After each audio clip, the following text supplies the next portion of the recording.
Good evening. దేశవ్యాప్తంగా ప్రజాస్వామిక భారతదేశంలో జరిగిన ఈ ఎన్నికలను ప్రత్యేకంగా చూడాలి. కనివిని ఎరగని రీతిలో ఎన్నికలు ప్రచారం జరిగింది. ఒకవైపు మోడీ, ఇంకొక వైపు ఇండియా కూటమి, ఇంకొక వైపు ఆంధ్రప్రదేశ్లో ఎన్నికలు, అసెంబ్లీ ఎన్నికలు. ఇవి అత్యంతం ఉత్కంఠభరితంగా కొనసాగాయి.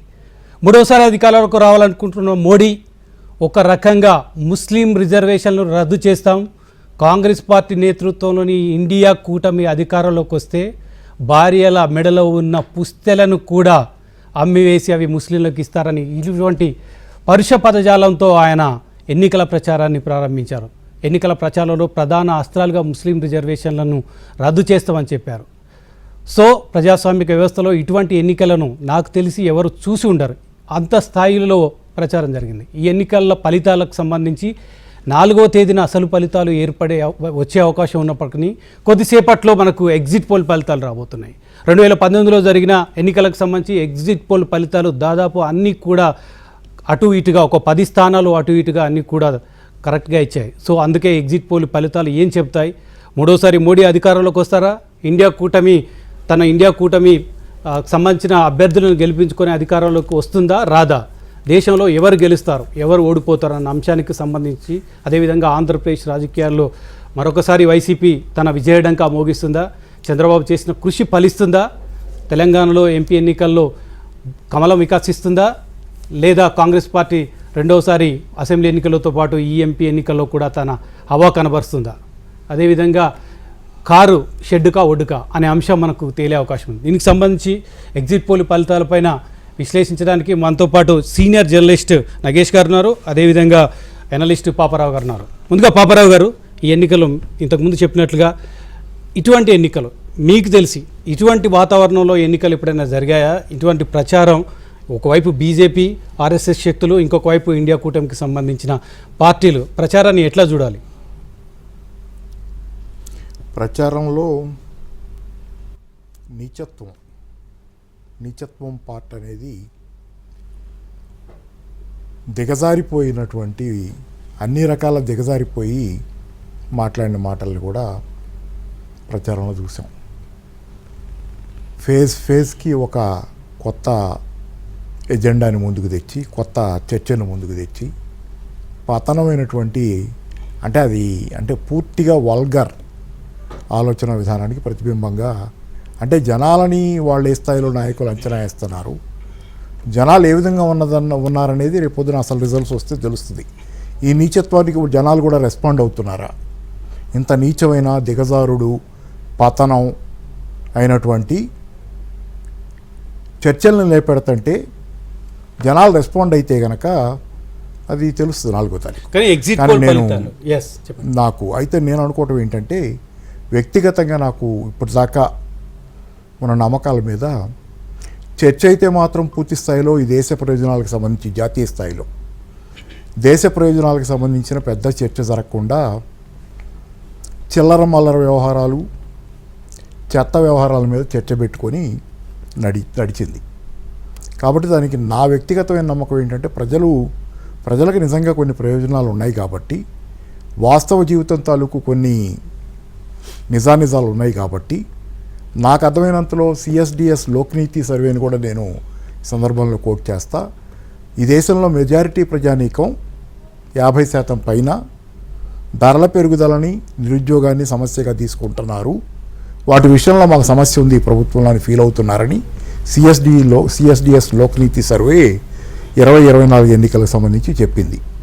అంటే ఆ నేపథ్యంలో అది కూడా పట్టణ ప్రాంతాల్లో ఎంతమంది దాన్ని తీసుకుంటున్నారు, నగర ప్రాంతాల్లో ఎంతమంది తీసుకుంటున్నారు, రాష్ట్ర ప్రభుత్వాల బాధ్యత ఎంత ఉందనుకుంటున్నారు, దీనిలో కేంద్ర ప్రభుత్వం బాధ్యత ఎంత ఉందనుకుంటున్నారు అనేది వివరంగా చెప్పింది.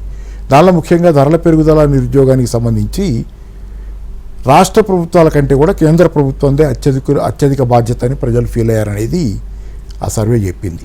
కానీ పాపారావు గారు, ఇప్పుడు మనం ఎగ్జిట్ పోల్ ఫలితాలు వస్తున్నాయి కొద్దిసేపట్లో. చాలామంది రాజకీయ పార్టీలు కావచ్చు, సామాన్య జనం కావచ్చు, ఎన్నికలంటే ఆసక్తి కనబరిచేవారు కావచ్చు, అసలు ఫలితాల కంటే ఎగ్జిట్ పోల్ ఫలితాలపైన ఉత్కంఠభరితంగా ఊపిరి బిగబట్టుకొని చూస్తారు. ఎగ్జిట్ పోల్ ఫలితాలు ప్రజల నాడిని అంచనా వేయగలుగుతాయని అనుకోవచ్చా మనం? అంటే అమ్ముడుపోయిన ఎగ్జిట్ పోల్స్ కూడా ఉన్నాయి కాబట్టి, ఇక్కడ కిరాయికి చేసే ఎగ్జిట్ పోల్స్ కూడా ఉన్నాయి. కిరాయికి సర్వేలు చేసినట్టు కిరాయి సర్వేలు చూసాం కదా ఎలక్షన్ల ముందు. ఏది కిరాయి సర్వే రేపు పొద్దున 4వ తారీఖు తెలుస్తుంది. అయితే కిరాయి వాళ్ళు కూడా ఉన్నారు ఈ సర్వేలు చేసిన వాళ్ళలో నిజాయితీ పరులతో పాటు అనేది మొన్నటిదాకా చూసాం. అట్లాగే కిరాయి ఎగ్జిట్ పోల్స్ కూడా వస్తాయి.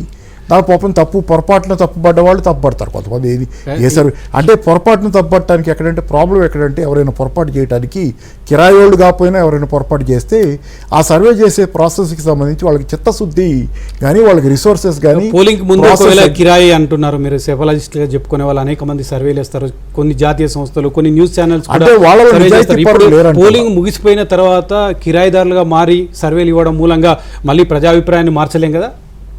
మారుస్తామని కాదు కదా. పోలింగ్ మరి ఆంధ్రప్రదేశ్లో ఉదాహరణ చెబుతున్నా. ఆంధ్రప్రదేశ్లో పోలింగ్ 13వ తారీఖు అయిపోయింది తెలంగాణతో పాటు. పార్లమెంటు అసెంబ్లీ అక్కడ పార్లమెంట్ అసెంబ్లీ 2 అయినాయి. అయిన తర్వాత కూడా మేమే గెలుస్తామని అటు ఇటు చెబుతున్నారు. మళ్ళీ సర్వేలు కూడా వస్తున్నాయి. దానిలో ఇంకా ఇంటెలిజెన్స్ సర్వేలు అని చెప్పి తెస్తున్నారు. ఏ నిజం కిరాయిలు లేకుండా ఎందుకున్నారు మార్కెట్లో? కిరాయిలు ఈరోజు కూడా ఆంధ్రప్రదేశ్లో పోలింగ్ అయిపోయిన తర్వాత కూడా తెలంగాణలో పెద్ద గొడవ తక్కువ ఉంది. అంతే రిలేటివ్గా కిరాయిలు ఉన్నారు. కిరాయిలు అంటే పొరపాటు పడేవాళ్ళు కూడా ఉన్నారు. వీళ్ళల్లో సర్వే చేసి పొరపాటు పడి ఇది ఇలాగే ఉంటుందేమో నిజం అని చెప్పి కిరాయికి పోపోయినా చేసేవాళ్ళు ఉన్నారు ఎంతూజియాస్టిక్గా. కాకపోతే నేను అనేది ఒకటే, సర్వే అనేది చేస్తే కనుక జనరల్గా ఏంటంటే సర్వేకి కొంత మెథడాలజీ ఒకటి ఉంది. మీకు లాటిన్ అమెరికా దేశాల్లో సర్వేలు చెబుతాయండి. ఉదాహరణకి చాలా ప్రిసైజ్గా 0.5% ఫస్ట్ రౌండ్లో వాళ్ళకి 50% దాటాలి ఫస్ట్ రౌండ్లో. ఎవరు 50% దాటకపోతే సెకండ్ రౌండ్లో మళ్ళీ ఇంకోటి జరుగుద్ది. అందుకని 50% దాటడం ఇట్లాంటివన్నీ ఉంటాయి. అవి చాలా ప్రిసైజ్ సర్వేలు ఎట్లా వస్తాయి చాలా సందర్భాల్లో సర్వే ప్రిసైజ్గా చేయడానికి స్కోప్ ఉంది. శాస్త్రీయంగా చేసి సరైన శాంపుల్ తీసుకొని సరైన పద్ధతిలో చేసుకుంటే. కాకపోతే ఇక్కడ భారతదేశంలో కాంప్లెక్సిటీ కొంత ఉంది. సర్వేల విషయంలో కాంప్లెక్సిటీ ఎక్కడ ఉందంటే ఇక్కడ కులాలు ఇట్లాంటి విషయాలు ఉన్నాయి. కులాలు లాంటివి మనం అంచనా వేయడానికి వీలయ్యే కాదు. కులమోడు కులానికే వేస్తాడా, కులమోడు తన నిజమైన ప్రయోజనం చూసుకొని దాని ప్రకారం పోతాడా, కులం ప్రకారం గుడ్డిగా పోతాడా అనేది కొన్ని అట్లాంటి విషయాలు పనిచేస్తాయి. తర్వాత ఈ సర్వేల తాలూకు ప్రభావం కూడా పనిచేస్తుంది. సర్వేలు చెప్పే అబద్ధాలు, సర్వేలు చెప్పే దీన్ని హైప్, దాంతో 1 to 2% ఎంతైనా పలానోళ్ళు గెలుస్తారంట అనే వచ్చే వర్డ్ ఆఫ్ ది మౌత్ ప్రచారం వల్ల కూడా అటు మొగ్గు చూపేవాళ్ళు ఉంటారు, గెలిచే వాళ్ళకి వేసే రకంగా పోయేవాళ్ళు ఉంటారు. అంటే శాస్త్రీయంగా సర్వేలు చేయడం లేదని అంటారా మీరు? సర్వేలు శాస్త్రీయంగా చేయడానికి ప్రయత్నం ఉంటారు, ఎవరో వాళ్ళు చేయకుండా ఉండరు. కానీ నిజాయితీగా సర్వే చేస్తున్న వాళ్ళు ఫెయిల్ అయితే కనుక వాళ్ళ సర్వే ప్రాసెస్లో కొంత ఏదో లోపం ఉందనేది అనుకోవాలి. నాగేష్ గారు మీరేం చెప్తారు? నిజంగా శాస్త్రీయంగా సర్వేలు జరగడం లేదా? మనం సర్వేలను నమ్మలేమా? గత లోక్సభ ఎన్నికల్లో ఇచ్చిన సర్వేలు దాదాపు నిజమయ్యాయి. అటు ఇటుగా ఒక 10-15 స్థానాలు అటు ఇటుగా చూస్తే అన్నీ కూడా నిజమయ్యాయి సర్వేలు. సంస్థలు ఇండియా టుడే కానీ, news 24 Chanakya, Times Now, ABP News, India TV, NDTV, CSDS, Republic C voter, ఈ సర్వేలను కూడా నిజమయ్యాయి. ఎట్లా చూడొచ్చు మనం? లేదా ఇవన్నీ ఈ సర్వేలే కాకుండా ఇవన్నీ సర్వేలు ఎగ్జిట్ పోల్స్ ఒక్కొక్క టీవీ ఛానల్స్కి ఇవి అటాచ్డ్ అయి ఉన్నాయి. ఇప్పుడు వీళ్ళు తప్పు చేస్తే ఆ టీవీ ఛానల్ క్రెడిబిలిటీ కూడా పోతుంది. ఇప్పుడు ఎవరు కావాలని తప్పు చేసేవాళ్ళు అది 3rd rate 4th rate exit polls చేసేవాళ్ళు ఉంటారు.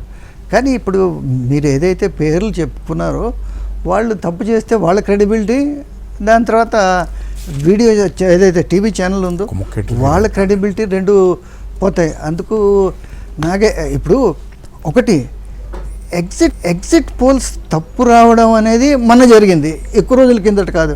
మన మధ్యప్రదేశ్లో, ఛత్తీస్గఢ్లో, ఇక్కడ మొత్తం అంతా అసెంబ్లీ ఎన్నికల్లో మొత్తం తప్పు జరిగాయి. బట్ దానివల్ల ఎగ్జిట్ పోల్స్ అనేది ఇది ఒక మెజర్ చేయడానికి ఒక ఇన్స్ట్రుమెంట్. ఇది ఆ ఇన్స్ట్రుమెంట్ని మనం కండెమ్ చేసే అవసరం